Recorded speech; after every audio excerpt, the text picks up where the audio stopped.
Good morning. So, yun guys, for today's video, gusto ko lang i-share sa inyo kung ano ba yung mga ginagawa ko tuwing weekends. Kasi from Monday to Friday, meron talaga ako tawag dito, full-time work. So, pag weekends, ito yung ginagawa ko.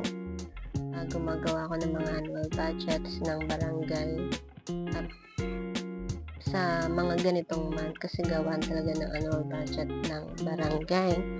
So, para ma-maximize natin ang ating oras at araw at magkaroon tayo ng extra income. So, yan ang ginagawa ko. Gumagawa ko annual budgets ng barangay. Bali, yan ang ginagawa ko 2 to 3 days. So, naniningal na lang ako ng mga extra bayad. Syempre, yan ay overtime na din natin. So nga pala, pagpasensya na ninyo pa ako kung pagalaw-galaw. Ganun talaga. Ganyan talaga ako pag nag-work, pagalaw-galaw talagang paa. So yun nga. Yan, bali, naniningil ako ng mga 2.5 sa isang annual budget kasi ang isang annual budget nag-range siya ng 80 to 100 pages depende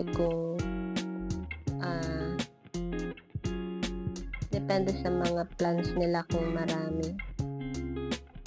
So yun, kasi dati before ako mapunta sa DepEd is nag-work ako sa liga ng mga barangay. So yun, nalaman ko kung paano gumawa ng annual budget. Then nung umalis na ako,